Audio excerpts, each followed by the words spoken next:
Well, I have to say there is absolutely no better person, perhaps in the whole world, to open this conference than the next speaker. I'm very humbled to introduce him, having seen him on CNN and knowing that he has been featured in Fortune 500 and Bloomberg and CNBC and Fox Business and so forth and so on. So Alex Moazed is the president and CEO of Applico. He is one of the top mobile innovation companies in the US.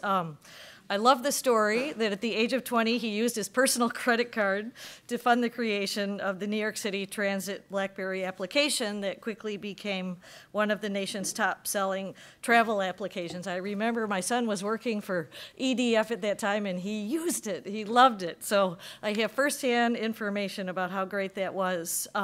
Alex has clients including the Mayo Clinic, Philips Healthcare, DirecTV, General Motors, PricewaterhouseCoopers. I'm sure the list goes on, but he's going to open this conference, set the stage, and his extraordinary entrepreneurial career, I think, is ideal for that. Thank you so much for being with us.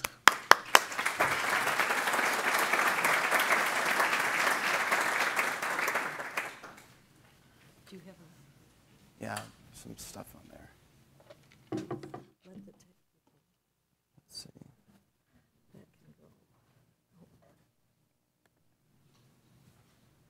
We need technical assistance. Oh, just kidding. We'll start. Yeah. Thank you, Meg, and thank you, Emlyn and Pam, for coordinating all of this and having me here today. I would figure that I'll just start it off with a little video. Hopefully, maybe possibly liven things up this morning. Videos are cool and fun and that kind of stuff.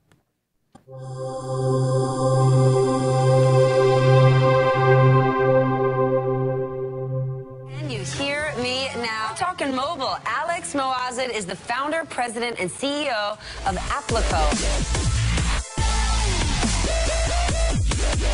Applico. It's a mobile strategy and design company. It has grown by 800%. Still ahead, our Disruptor series continues. Alex Moazed started Applico. Applico counts the FBI, AT&T, and GM among its high-profile list of clients. Do you have any companies that aren't just letters? So his company is one of the biggest app makers in the world, and of course yesterday we talked about the release of the new iPad.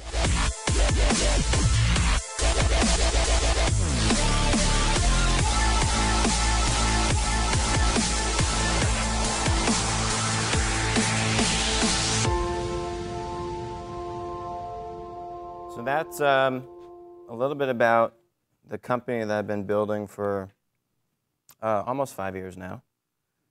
And yep, some of you can do the math about how old I am. So I'm very excited to be here today.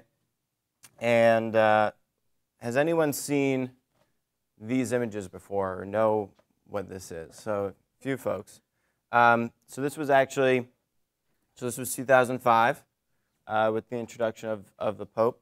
And then this was 2013. So similar to your slides about the 70s and today, but even in a shorter time span. And I think this is representative of the kind of change that we see going on throughout the United States and the rest of the world. And we've come to call this, or I've in particular come to call this, the connected revolution. I've actually started to compare this to the Industrial Revolution and look at some of the parallels that I've seen come along. If you look at the traits of the Industrial Revolution, or what I'm calling the connected revolution, these mobile and connected technologies, similar to what they did hundreds of years ago, are changing every single person's life on a day-to-day basis. The way you go about doing all of your various tasks, to doing your job or work or whatever it may be, is fundamentally altered, as we saw in that photo just earlier. And what that means for a lot of our clients is that if the consumers and people that they're selling to are using technology in new ways, well, their business models are going to change.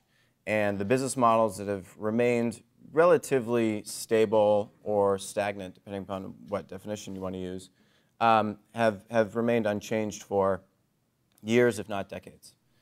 And this technology, it's kind of like a hurricane or a tornado coming into town, and it's really mixing everything up. And when the dust settles, you're going to have a completely new landscape in whichever industry it is that we're talking about. So we have some of the folks in Applico. One of them co-founded a company called Tiger Electronics, and they made Furbies and a bunch of toys and all that fun stuff. And they sold, I think, in the 90s to Hasbro or one of those larger toy companies. And I like to joke with them and say, well, if you look at the toy industry, they've been making, their vision may be to provide entertainment, to entertain people.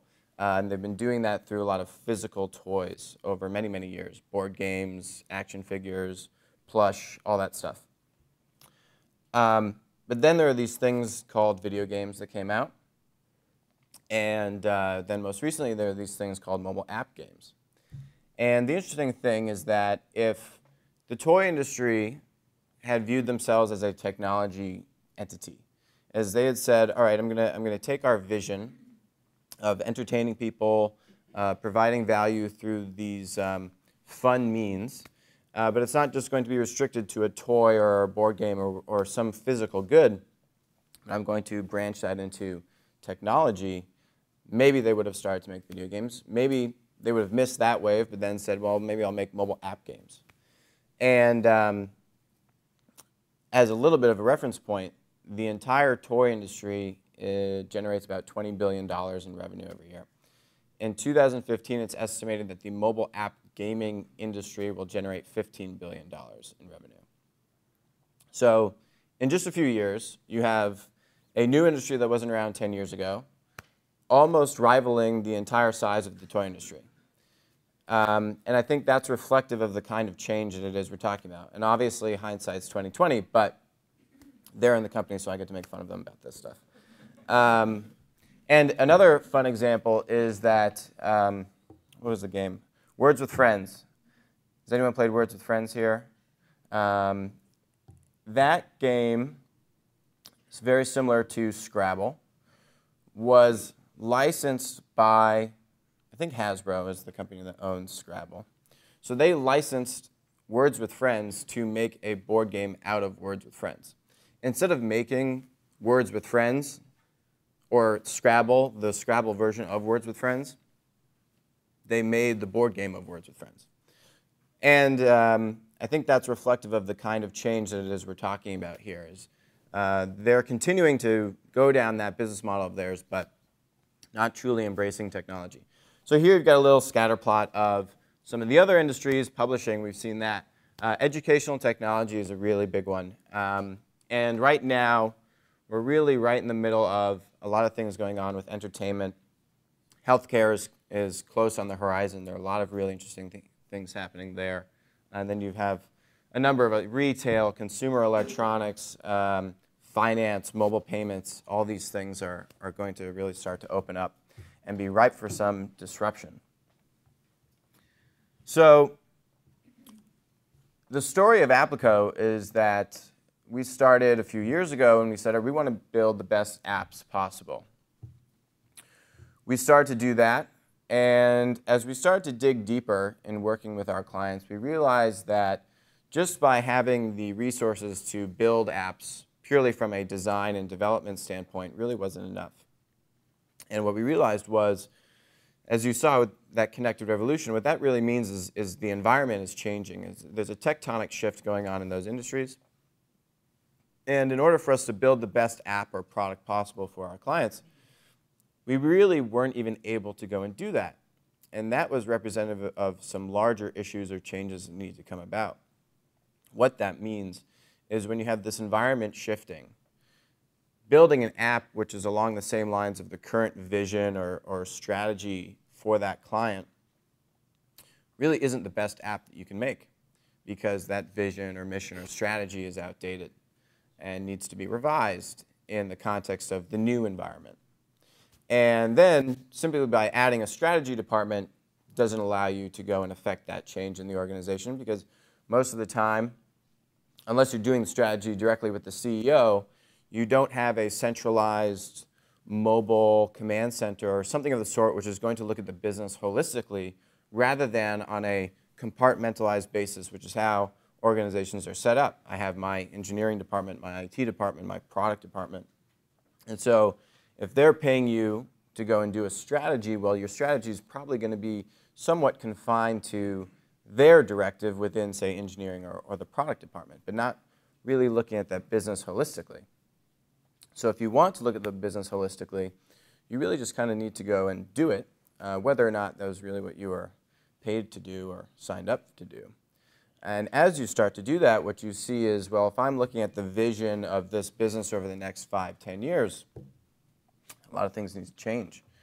And that obviously depends upon where you are in that timeline. If you're in the entertainment or educational tech or publishing industry, you're certainly feeling it a lot right now.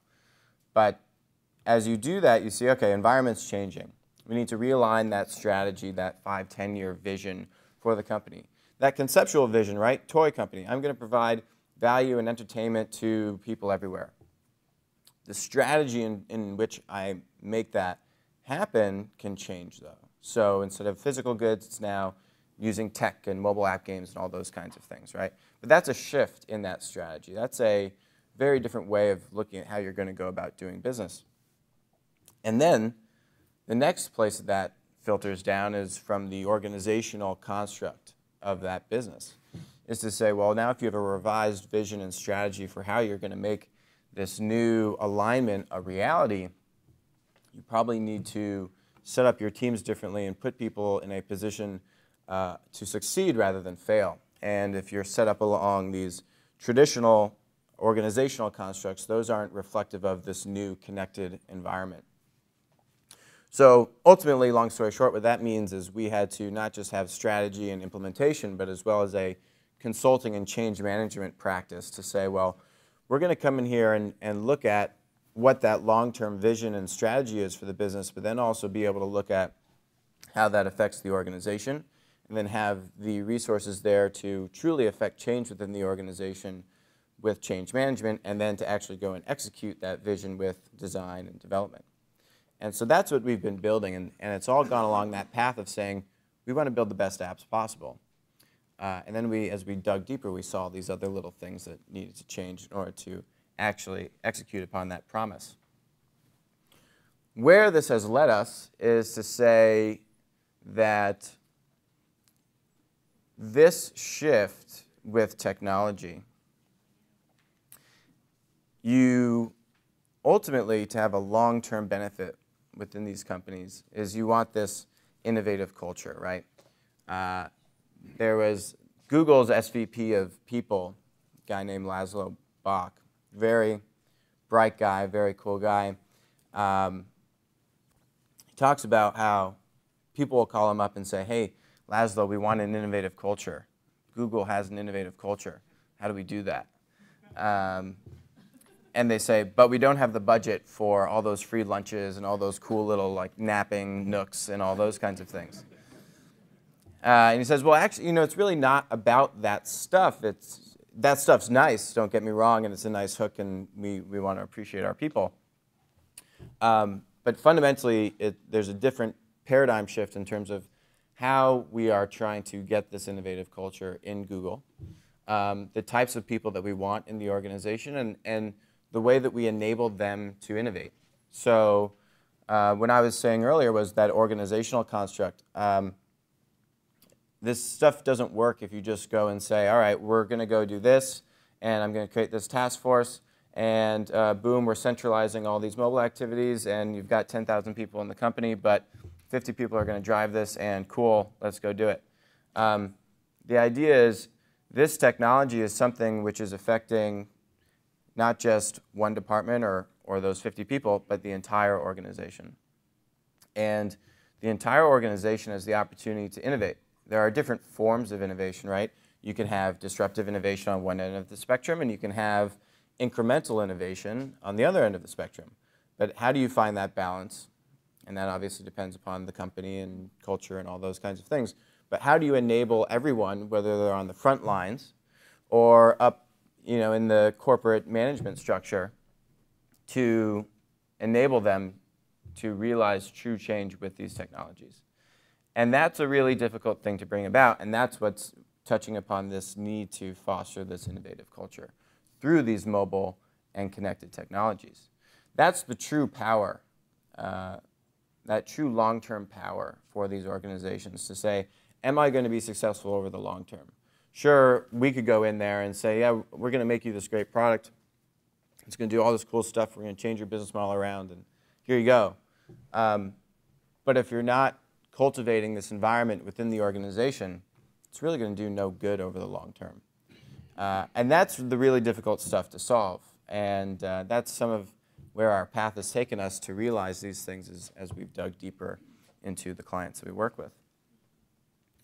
And so this is a nice little image that kind of sums it up. The technology is only part of the equation here.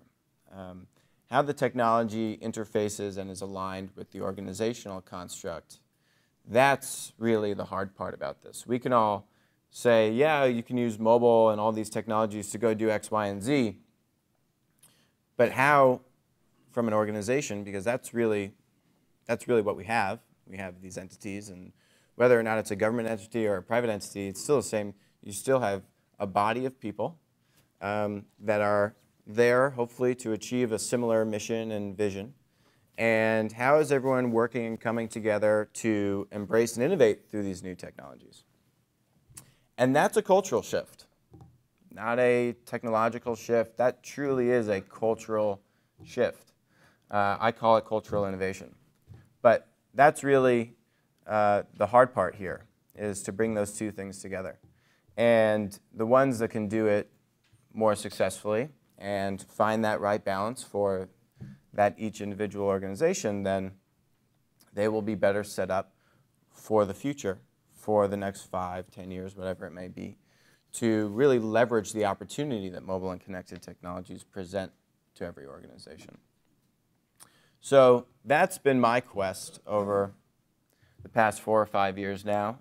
I remember when I went to Babson, and I was in an organizational behavior class, and I remember being in the class and thinking, man, this stuff is just really just not that important to what it is that I need to do in order to build a business.